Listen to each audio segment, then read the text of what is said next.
Bien, on m'a demandé de vous parler aujourd'hui d'une disposition du Code du travail ou des dispositions du Code du travail qui sont relatifs à la période d'essai. Alors, qu'est-ce que c'est que la période d'essai? D'abord, recourir à une période d'essai est une pratique courante dans les entreprises pour la bonne et simple raison que cela permet à l'employeur, d'une part, d'apprécier les compétences professionnelles du salarié et pour le salarié de vérifier si l'emploi, les fonctions qu'il est destiné à occuper lui conviennent.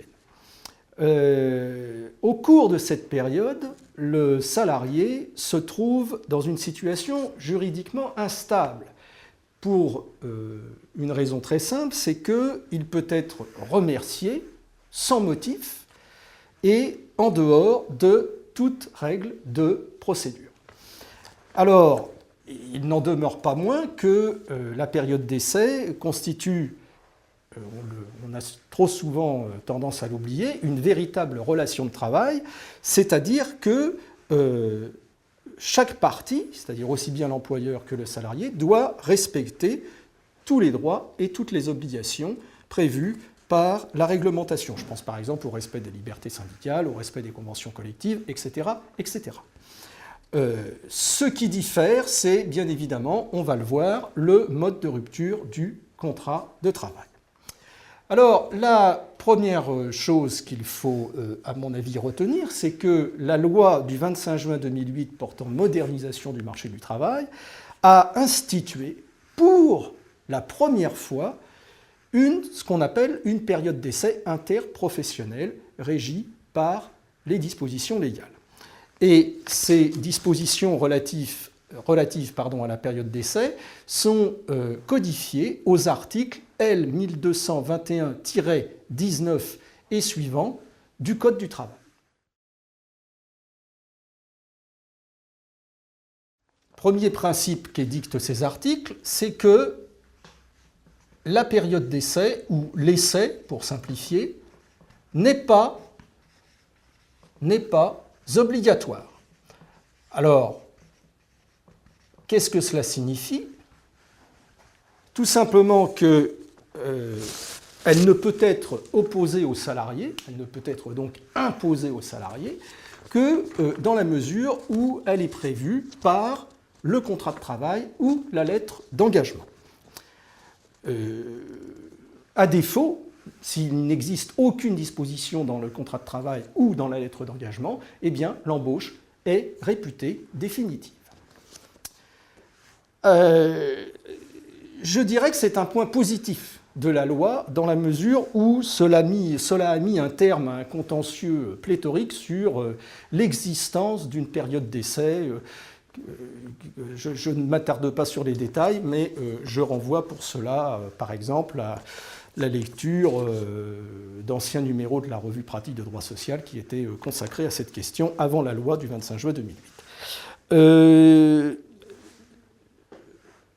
Donc le point positif de la loi, c'est qu'elle met à la charge de l'employeur une obligation de faire figurer l'existence d'une période d'essai dans le contrat de travail.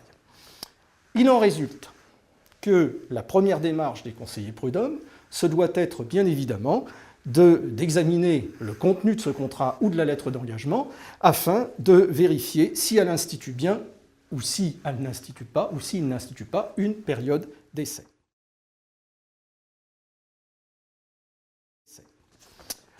Le deuxième principe vise la question de la durée de l'essai. Évidemment, cette durée de l'essai ne peut pas être indéfinie.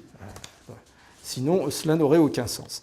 Alors, l'article L 1221-19 prévoit des durées qui diffèrent selon la catégorie socio-professionnelle.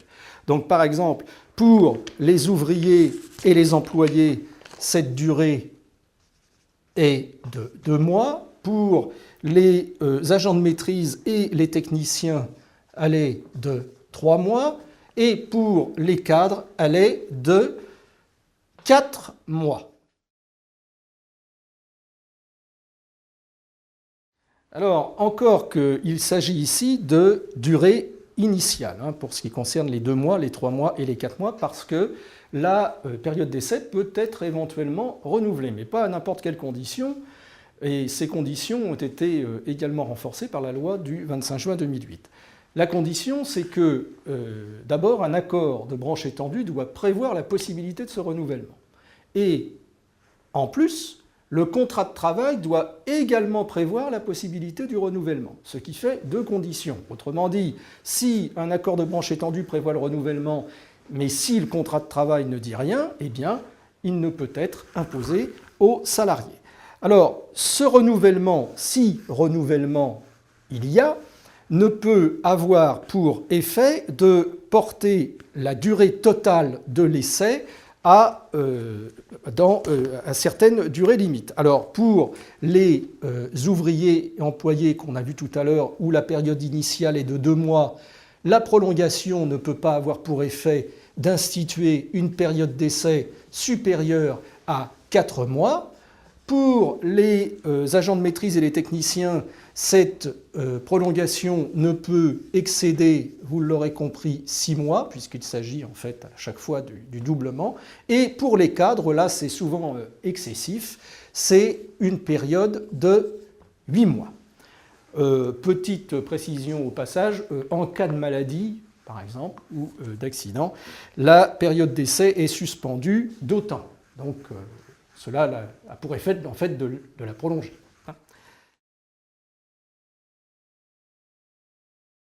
La rupture de l'essai. Car on a vu tout à l'heure, brièvement dans notre introduction, que les règles normales qui s'appliquent en cas de licenciement ne s'appliquent pas, ni en cas de licenciement, ni en cas de démission. Donc, ce qui signifie que l'essai peut être rompu à tout moment, soit par l'employeur, soit par le salarié. Cela signifie aussi que le travail qui a été accompli doit être payé, mais, bien évidemment, dans la mesure où les règles du licenciement ne s'appliquent pas, aucune indemnité n'est en principe due au salarié. Cela dit, la loi du 25 juin 2008 a tout de même essayé d'encadrer les conditions de la rupture de l'essai en instituant pour la première fois un délai de prévenance. Alors il faut dire que certaines conventions collectives prévoyaient déjà certaines de ces dispositions, quelques dispositions en ce sens, mais c'est la loi qui fixe désormais un délai de prévenance minimum pour lorsque l'employeur décide de rompre la période d'essai ou inversement lorsque c'est le salarié qui décide d'y mettre fin. Alors, en ce qui concerne l'employeur, il doit prévenir le salarié de la fin de la période d'essai, c'est-à-dire de la rupture de la période d'essai, dans un délai qui ne peut pas être inférieur, par exemple, à 24 heures dès lors que le salarié a au moins 8 jours de présence dans l'entreprise, 48 heures entre 8 jours et 1 mois de présence, et ensuite 2 semaines après 1 mois de présence, et bien évidemment, ce qui paraît logique, 1 mois après 3 mois de présence. Donc c'est ce qu'on appelle le délai de prévenance. Lorsque c'est le salarié qui met fin à la période d'essai, eh bien, il doit respecter un délai de prévenance de 48 heures ou 24 heures si sa durée de présence est inférieure à 8 jours. Autre point, donc, évidemment, tous ces points sont à vérifier par les conseillers prud'hommes en cas de litige et peuvent, le cas échéant, donner lieu à l'attribution de dommages et intérêts si ce délai de prévenance n'a pas été respecté. Alors, le plus gros, évidemment, du contentieux prud'homal va survenir sur les questions qui vont être relatives à la contestation de la rupture de l'essai par le salarié. Alors, le rôle des juges en la matière est de rechercher si la décision de l'employeur repose sur les seules compétences professionnelles du salarié. Parce que, tout à l'heure, en introduction, on a bien vu que le but pour l'employeur en instituant une période d'essai, c'était de pouvoir tester finalement les compétences professionnelles du salarié. Donc, évidemment, tout autre jugement, tout autre motif qui apparaîtrait déguisé derrière la rupture de l'essai devrait être sanctionné. Alors, par exemple, s'il s'avère que l'employeur a fait une utilisation abusive de la période d'essai, il a fait preuve d'une légèreté blâmable, il a fait preuve de malveillance, il a fait preuve de discrimination, et surtout, il a fait preuve, ou il a mis en œuvre ce qu'on appelle un détournement de pouvoir, c'est-à-dire qu'en fait, il a détourné la période d'essai de son objet. Et bien évidemment, dans tous ces cas, il devra être condamné comme si, en fait, il s'agissait d'un véritable licenciement. En conséquence, le Conseil de prud'homme devra ordonner le versement de dommages et intérêts au bénéfice du salarié, bien évidemment, alors dommages et intérêts dont le montant doit être fixé au cas par cas en fonction du préjudice subi.